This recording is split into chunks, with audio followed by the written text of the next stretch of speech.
Are electric cars really sustainable? Dirty truths to know about electric vehicles. Cars have become an intrinsic part of our lives that it is now difficult to imagine our lives without them. Like most technologies, it gets to a point where they become a problem. Gasoline cars have reached their breaking point. With climate activists clamoring for change, what better way than the electric vehicle coming to save us? Well, Obama believes it, and so does Leonardo DiCaprio. But are EVs really going to save us?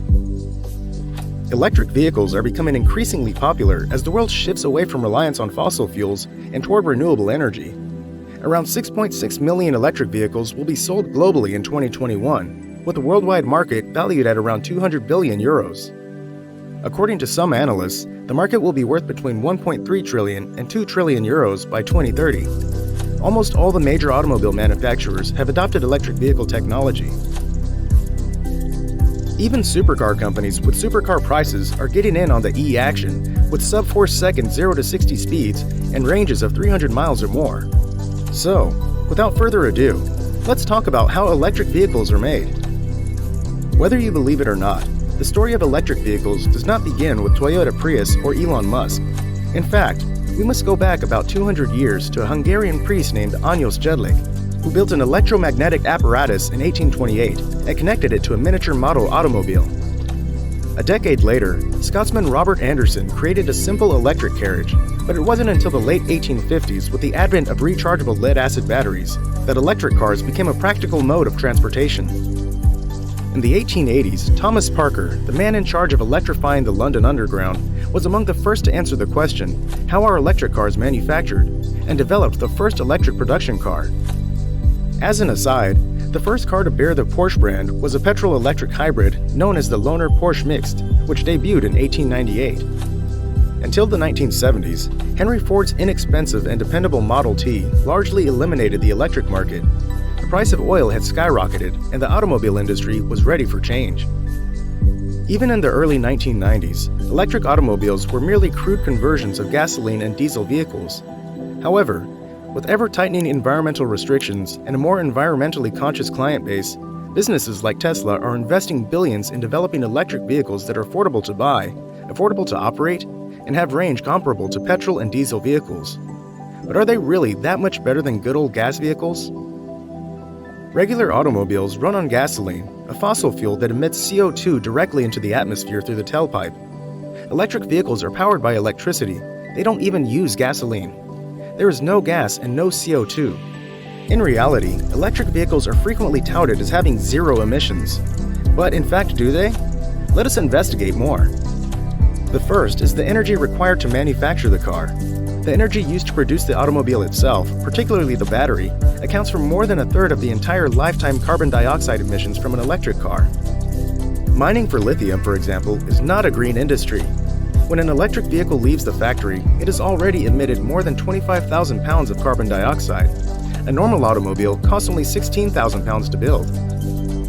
However, CO2 emissions do not stop there, because while electric automobiles do not operate on gas, they do run on electricity, which in the United States is frequently supplied by another fossil fuel, coal.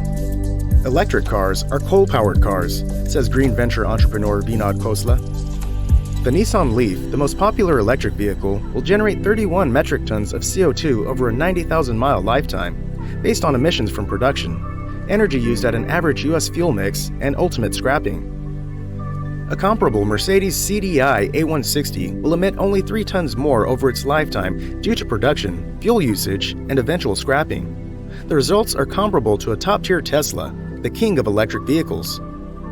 It emits approximately 44 tons of CO2, which is just 5 tons less than a comparable Audi A7 Quattro. So, over the course of an electric car's lifetime, it will produce only 3 to 5 tons less CO2. On the European trading system, it now costs $7 to reduce 1 ton of CO2. So the total environmental benefit of an electric automobile is approximately $35. Nonetheless, the federal government of the United States offers electric car customers a subsidy of up to $7,500. Paying $7,500 for something that can be had for $35 is a terrible deal. And that does not even take into account the billions more in federal and state subsidies, loans, and tax breaks that go directly to battery and electric car manufacturers. Another major advantage of electric vehicles is that they are expected to emit less pollution. However, remember Vinod Khosla's remark, electric cars are coal-powered cars. Yes, it is powered by coal, proponents would argue, but unlike ordinary cars, coal plant emissions are far from city centers where most people live and where air pollution causes the most harm. However, recent research published in the Proceedings of the National Academy of Sciences discovered that while cars pollute closer to home, coal-fired power pollutes significantly more. You might wonder, how much more? According to the experts, if the United States has 10% more gas-based cars in 2020, 870 more people will die each year from increased air pollution. If the United States has 10% more electric vehicles fueled by the typical U.S. electricity mix, an additional 1,617 people will die each year from pollution. There are twice as many. However, electricity generated by renewable sources such as solar and wind generates energy for electric vehicles while emitting no CO2. Wouldn't the apparent quick ramp-up of renewables make future electric vehicles considerably cleaner? Unfortunately, most of this is wishful thinking. Renewables now provide 14% of electricity in the United States. Administration projects that in 25 years, that amount will have only risen 3 percentage points to 17%. Meanwhile, the fossil fuels that currently supply 65% of U.S. power will still generate approximately 64% of it in 2040. While electric vehicle owners may feel good about themselves, the reality is that the electric car emits nearly little CO2, costs taxpayers a fortune, and surprisingly produces more air pollution than typical gasoline automobiles. So let's go down the rabbit hole of how exactly your electric vehicle gets to your doorstep when you excitedly make an order. The manufacturing process for electric automobiles is comparable to that of traditional cars in several ways, but there are a few important areas where the process is distinct. The biggest distinction is in the engine and battery. Electric vehicles use an electric motor rather than a gasoline or diesel engine. Electric vehicles also necessitate specialized testing to guarantee that the battery and electric motor are in good working order. When it comes to the manufacturing process, the major steps in production vary depending on the manufacturer, yet the general steps necessary cover those listed below. First, an engineer constructs the first half of the gearbox. They connect a brass fitting and a plastic tube to the transmission's bearings to deliver lubricant. After the bearings are installed, a parking pawl which locks the transmission is installed. The single-speed transmission with 4 helical gears is installed in the second half of the gearbox. This means that the teeth are angled to allow for gradual engagement and a smooth transition between gears. The rotor and stator are two of the most critical components of an electric automobile, as well as a fundamental component in how electric cars are created. Both are electromagnets. The magnetic fields interact when the rotor is put into the stator. This produces torque, which converts electrical energy into mechanical energy and propels the car forward and backward. This is now bolted to the drivetrain assembly, and cables are installed to control the flow of battery power to the motor. The chassis is pre-assembled, and the drivetrain is fastened into the rear of the car's body. The drive axle and independent suspension are then linked to the gearbox. This allows the car to react to road bumps wheel by wheel. The battery, often known as the powertrain, is an electric car's beating heart and the most significant component of how electric cars are manufactured. It is not a battery like the one in your TV remote control, but rather a collection of nearly 7,000 lithium-ion cells. Unlike regular cars, where the engine is lowered into the engine bay, electric car battery packs are so hefty that the car must be lowered into the battery pack. The wiring is connected to power the lights, fans, and other electrical components, and then the car's brain. The power electronics module is installed. This is mounted on top of the drivetrain and transforms direct current DC from the battery to alternating current AC, electricity which is then delivered to the motor when the driver accelerates. A vacuum system is then added to remove air from the battery and pump in liquid coolant to keep the battery block at an equal temperature.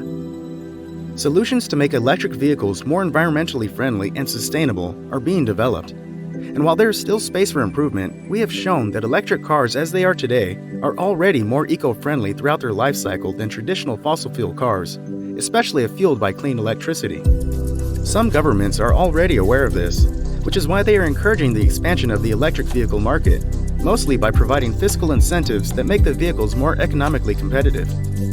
Indeed, countries such as Norway, Germany, and Costa Rica are increasing their bet on renewable energies while also setting dates for the elimination of conventional cars on their highways. But in the end, are EVs the answer to our mobility sustainability problem? We are running to avert the 2 degrees Celsius temperature increase and the negative impacts of climate change. But is avoiding the worst the same as hoping for the best? If we want to cut down our carbon footprint, public transport is a better alternative than private vehicles, so shouldn't we be more concerned about reinventing it? At the same time, other scientists believe that the sharing economy of vehicles, or even motorcycles or bicycles, will be the next stage in mobility evolution, with new business models already being established. While electric vehicles are not exactly a much better solution now, they are on the right path, and with the right scientific breakthroughs such as alternative ways to make batteries, reducing the carbon footprint in the production process, and incorporating electric technology in a reinvention of the public transport systems as seen in movies like Black Panther, we can carve a better and clean future for the Earth. If you love this mini documentary, subscribe to Future EV. We make content on electric vehicles and the automobile industry in general. Do you think EVs will save us? Let us know in the comments, and we'll see you in the next video recommended for you on the screen.